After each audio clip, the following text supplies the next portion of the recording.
Regenesis Open Education. Iya, itu kira-kira jawabannya Dr. Jessica ya? Bisa Ya. ditangkap David ya? ada masukan nggak? Dr. David sebagai moderator juga boleh memasukkan, Dok. Udah lengkap ya dok ya? Oke, nanti Oke. mungkin di jawaban di pertanyaan berikutnya kita akan lebih banyak, lebih jelas nih. Ya, Dr. Jessica? Terima kasih, Dok. Oke, terima kasih. Kita lanjut ke pertanyaan berikutnya. Nah, ini ada yang bertanya mengenai infeksi Mycobacteriumnya nih, Dr. Henry. Apakah infeksi yang terjadi pada pemasangan treatment ini selalu dengan Mycobacterium? Dan apakah bisa disebabkan oleh infeksi yang lain? Dan kita perlu nggak sih meresepkan antibiotik oral spektrum luas setelah prosedur treatment sebagai profilaksis? Jadi rutin ya dok ya, setelah benang langsung dikasih antibiotik oral. Atau cukup hanya dengan antibiotik topikal? Ini pertanyaan banyak nih ya, bagaimana penanganan dan pencegahannya? Dan untuk Dr. Sakura sekalian ya, untuk bertanya mengenai thread lift ideal dilakukan pada range usia berapa hingga berapa, dan pada asimetri wajah sebagai komplikasi penanganan apakah yang dapat dilakukan. Oke, mungkin Dr. Henry dulu kali ya, silakan dok untuk Mycobacteriumnya. Oke, saya izin share screen. Kebetulan saya juga udah nyiapkan tentang Mycobacterium karena saya beberapa kali dapat kasus ini dan ini sering under detected, Dr. David. Jadi kita ketahui sebenarnya tidak semuanya pasti Mycobacterium ya, Dr. Jeffrey. Tapi kebanyakan kasus kalau sudah mulai kronik baru terjadi suatu nodus atau infeksi, maka kita harus mencurigai ke arah Mycobacterium. Kekurangan kita di Indonesia hingga kemarin saya konfirmasi belum ada laboratorium yang bisa mendeteksi hingga ke spesiesnya. Di bidang dermatologi, non-tuberkulosis Mycobacteria itu dibagi dua secara jenis pertumbuhannya, yaitu slowly growing sama rapid growers. Kalau rapid growers itu dalam kurang dari 7 hari dia sudah menimbulkan suatu infeksi. Kalau lebih dari 7 hari berarti dia lebih kronis daripada itu. Artinya kalau kurang dari 7 hari mungkin minggu kedua, minggu ketiga sudah mulai muncul komplikasi. Itu terjemahan klinisnya seperti itu. Dan apakah dapat disebabkan oleh infeksi lain? Ya, jelas, pasti. Streptococcus, Staphylococcus yang sifatnya lebih akut juga bisa. Tapi kalau dia yang sifatnya kronik, kebanyakan non-tuberkulosis Mycobacteria ini. Dan ada juga teori yang lain, yaitu biofilm yang disebabkan oleh bakterial memproduksi biofilm. Itu teori yang berbeda juga. Kemudian bagaimana penanganan dan pencegahan? Pencegahan tadi sudah kita bahas bersama. Termasuk satu hal lagi, yaitu rinsing after the procedures. Ada suatu teori yang mengatakan bahwa Mycobacterium, kalau nggak salah yang namanya Marinum, sama yang tipe 4 Colonial Ascesum ini adalah salah satu Mycobacterium yang ditemukan di air. Jadi mungkin prosedur kita udah cukup steril, tapi ternyata setelah itu masih ada sedikit lubang yang menjadi port di entry, kemudian pasien cuci muka yang terkontaminasi oleh Mycobacterium ini, maka itu bisa jadi port di entry untuk Mycobacterium itu. Jadi saya juga kadang kalau pasien cuci muka, saya minta hati-hati, biasanya saya tetap port di entry dan lain saya tutup, tidak boleh dibuka hingga beberapa hari sampai benar-benar tutup, dibandingkan nanti daripada nanti risiko terjadinya suatu kontamina dari Mycobacterium ini. Air, kemudian betul dari air, karena Mycobacterium ini kita dapat temukan di air yang terkontaminasi. Termasuk air cuci tangan pun juga bisa. Kemudian untuk penanganan, nomor satu identifikasi spesies dulu. Seperti layaknya kalau kita menangani suatu kasus infeksi, kultur. Kultur harus lengkap, kultur yang anaerob, kultur yang aerob, kultur yang Mycobacterium. Kalau bisa sampai hingga spesies. Tapi pasien saya yang tempoh hari, dia karena dari Singapura, maka dapat ditemukan spesiesnya. Indonesia hanya berhenti sampai non-tuberkulosis atau yang tuberkulosis. Kemudian kalau benar yang Mycobacterium non-tuberkulosis, penanganan setiap subspesies dan spesiesnya ini tidak sama, ada jurnalnya sendiri. Kemudian untuk pus, justru kalau Mycobacterium non-tuberkulosis, dia sifatnya tidak membentuk purulenta seperti yang Staphylococcus dan Streptococcus. Kebanyakan ketika, seperti pasien saya, ketika saya lakukan ekstraksi, tidak diadakan suatu pus. Tapi waktu itu terus terang, karena saya sempat membaca suatu jurnal, digunakan suatu laser, saya coba laser 1064 Columbus, ternyata berhasil sembuh dengan baik. Tapi tetap saya berikan antibiotik oral, karena kita ketahui bahwa penanganan untuk infeksi, tata laksana nomor satu adalah tetap dengan antibiotik. Dan memang kultur ini seringkali dikerjakan harus cepat ya dok ya. Kalau sudah berlama-lama, sudah infeksi kemana-mana, baru dilakukan kultur agak susah ya dok ya? Bukan berlama-lama, artinya pengambilan spesimennya juga harus sesuai, karena kebanyakan di kultur anaerob, tapi cara ngambilnya nggak anaerob, maka hasil akan nggak sesuai. Jadi itu butuh kerjasama dengan sejawat dari mikrobiologi. Biasanya saya konsul ke teman mikrobiologi, saya ada kasus seperti ini, ada mau kultur, minta advice gimana cara, atau kalau nggak, pasien dirujuk ke departemen mikrobiologi, supaya memastikan prosesnya sesuai. Nah, kalau untuk antibiotik, apakah dokter rutin dok untuk antibiotik oral? Nah, itu ada lagi satu paper yang baru lagi. Sebentar, saya juga sudah menyiapkan tadi. Sebentar ya. Nah, Sebenarnya dari ASDS, Association Society of Dermatology Surgery, dulu memang sempat memberikan rekomendasi untuk profilaksis antibiotik.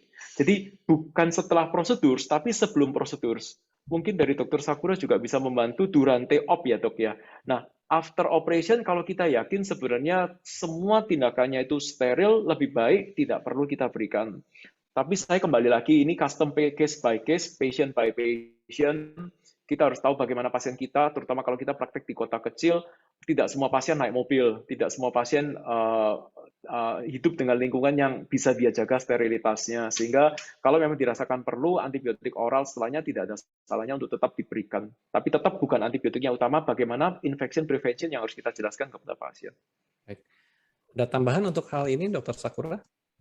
Saya sangat setuju, apalagi paparannya sudah begitu lengkap, termasuk dengan slide-slide-nya, dan itu memang lebih dikuasai oleh teman-teman di ya Dr. Henry gitu ya, mengenai antibiotika, bagaimana reaksinya pada kulit. Kalau intraoperatif, kalau memang kita rasa membutuhkan suatu sterilitas yang tinggi, lalu kita nilai mungkin kondisi penyembuhan lukanya tidak baik, banyak jaringan scar barangkali, atau kita banyak mendiseksi, mungkin kita membutuhkan. Namun tetap kita di dalam koridor steril, apalagi di kamar operasi ya, di rumah sakit misalnya. Tapi kalau di ruang operasi luar ya harus hati-hati juga. Jadi harus kuat antara topikal dan obat oral, antibiotik. Karena antibiotik juga ada orang yang alergi, ada juga yang malah menjadi masalah ginjal. Nah, itu kita harus wise ya. Terus tadi boleh saya lanjut ke pertanyaan itu mengenai usia ya? Boleh, ya. Pertanyaan untuk Dr. Sakura nih. Jadi lebih kepada kandidat mungkin dok ya. Jadi thread lift ini kan memang idealnya dilakukan pada range usia berapa hingga berapa, dan untuk kasus asimetri penanganan apa yang dapat dilakukan? Kalau usia sebetulnya pada usia berapa aja nggak ada larangan karena ini minimal invasif. Tapi harusnya lebih dihubungkan antara usia dengan kondisi jaringannya. Kalau dia masih muda, biological age-nya bagus, ya. Jadi selnya memang sehat karena memang genetiknya baik, masih atau sudah usia lanjut tapi kulitnya masih elastis, kita pasang thread lift akan berhasil. Tapi kalau pada contoh tadi orang yang sudah seperti Redford, kita mau pasang benang, pasti nggak akan berhasil. Karena apa? Karena kulitnya sudah bergelombang, lalu kita masukkan sesuatu yang uncertain, entah kegigit, entah tidak, lebih baik kita switch ke facelift. Karena facelift itu pasti apa yang dipotong, pasti apa yang ditarik, pasti apa yang... Lalu kita tambahkan volumenya, fat grafting misalnya. Kemudian kolagen yang kita rangsang ya, mungkin kolagen progenitor dan sebagainya, itu nanti tanya sama Dr. Henry lah itu semuanya. Nah, kalau kondisi kulitnya sudah membaik, kita baru mungkin pada waktu retouch, kita tambahkan thread lift-nya. Itu less complication. Jadi persiapkan dulu kulitnya, kalau memang kulitnya tidak terlalu muda. Kalau masih muda, pasti elastisitasnya bagus, volumenya baik, silahkan aja dipasang. Nah, terus kemudian kalau asimetri karena komplikasi atau asimetri karena kondisi sebelumnya, karena premorbidnya? Mungkin komplikasi kali ya dok ya? Komplikasi ya. Baik, kalau komplikasi ya kita tinggal tunggu. Jadi setelah masa bengkaknya lewat, 3 minggu ya kita pakai ya. 3 minggu, masa inflamasi selesai, masuk ke remodeling, kita udah bisa lihat tuh, benar-benar titik terakhir dari asimetrinya itu bisa kita analisa dengan baik. Lalu kita lakukan lifting untuk menambah konfigurasi tadi. Kira-kira mana yang tidak simetri. Misalnya kalau di daerah jaw memang gampang ya. Kalau misalnya kurang tarik, ya kita bisa tambahkan. Nah, masalahnya edukasinya ke pasien. Apakah mau dipasang lagi, lalu nambah biaya apa tidak. Nah itu memang di info pasien harus dikasih tahu. Atau kalau memang tidak bisa, ya kita harus lakukan tarikan secara bedah ya. Untuk memastikan seberapa tidak simetrinya. Kalau simetrinya irregular, ya direction-nya nggak sama, nah itu susah. Misalnya satu kita tarik ke sini, Kemudian yang tidak simetri itu malah ke depan misalnya. Tidak di plane yang sama, itu agak sulit. Saya sarankan kalau memang benangnya tidak diserap, lebih baik dicari ya. Kalau masih bisa ada entry point, dicari, dicabut, diulang pasang yang baru. Tapi kalau tidak bisa, mudah-mudahan kalau memang kebetulan benangnya yang resolve, ya kita tunggu sampai dia resolve. Ya. Kalau benang yang sudah tertanam lebih dari 3 minggu, ketika dia asimetri, kita bisa bantu dengan Indiba. Indiba adalah suatu alat yang pro-iogen sistem ya. Itu bisa membantu meratakan kondisi-kondisi yang kosong atau lebih tebal. Karena dia bekerja secara ionik. Tapi tidak di area yang dilewati benang. Lebih ke area suportifnya, misalnya di leher. Kalau di pipi, maka di temporal. Kalau dia di temporal, balik ke pipi. Kalau dia di jawline, kita kuatkan di daerah leher. Sehingga dia akan terjadi suatu keseimbangan, karena pada dasarnya benang pun, kalau dia tidak terlalu banyak, makanya jangan terlalu banyak pasang, itu dia akan mencari keseimbangannya kok akhirnya. Makanya akhirnya benangnya juga nggak bisa berfungsi baik, selesai tugasnya misalnya, karena dia kembali lagi ke kebiasaan otot si pasien. Makanya sering nggak dokter Henry nanya, dia mengunyah sebelah mana gitu kan? Kalau mengunyahnya dominan di kanan, ya kita sudah mulai hati-hati nih. Ya udah, masang kirinya kekuatannya seberapa, yang kanan dilebihkan sedikit, atau sebaliknya. Atau kita lihat, oh giginya ternyata banyak yang kosong gitu ya, cekung kan? Tapi gigi sini penuh. Nah, itu juga harus pandai-pandai memanipulasi gitu. Bila perlu kita tambahkan fat grafting supaya yang kita tarik itu ada kompensasinya, karena dia sebetulnya bukan karena benangnya, tapi karena konturnya gitu. Itu bisa di mix saya rasa. Ini butuh jam terbang memang. Mungkin kalau dari Dr. Henry ada tambahan dok untuk tips menghindari bisa terjadinya komplikasi asimetri mungkin dok? Kita gambar dulu kah dok atau bagaimana?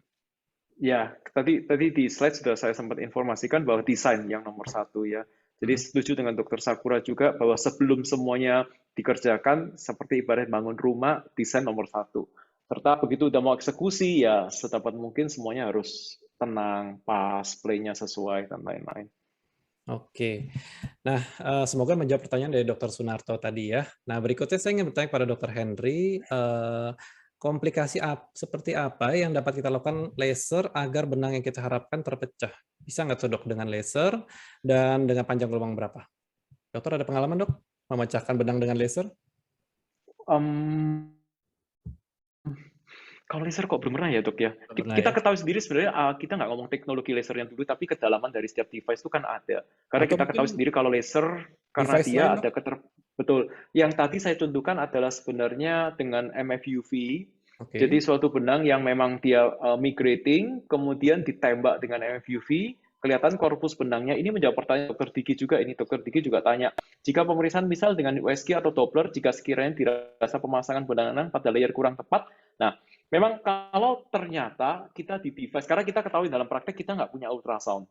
Ya, berbeda dengan kolega radiolog. Yang ada salah satu alat sebenarnya adalah MFUV, Micro Focus Ultrasound with Visualization. Jadi kita bisa menggunakan visualisasi yang ada pada alat itu untuk mengetahui ada benangnya atau tidak di titik yang salah atau enggak.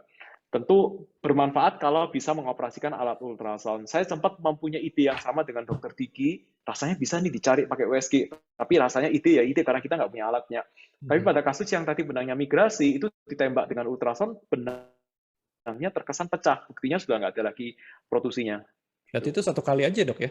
Langsung? Satu sesi waktu itu kebetulan pasien kolega dan dia hanya menceritakan dan berbaik hati untuk sharing fotonya, dan dia ditembak 5 vertikal, 5 horizontal. Akhirnya benangnya yang produksi tanpa, karena mau dikeluarkan takut. Ya siapa yang nggak takut ya, kadang takut lubang, takut apa, takut nggak ketemu.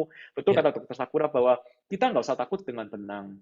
Tapi begitu sudah terjadi komplikasi, kita harus siap. Semua jenis prosedur apapun pasti ada nilai komplikasinya.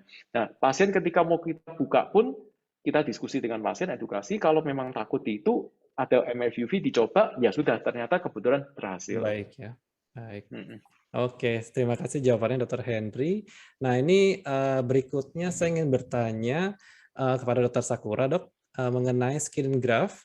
pada kemungkinan terburuk misalnya terbentuk scar, apakah itu bisa dilakukan, dan untuk benang hidung lebih memilih benang dengan atau tanpa cox.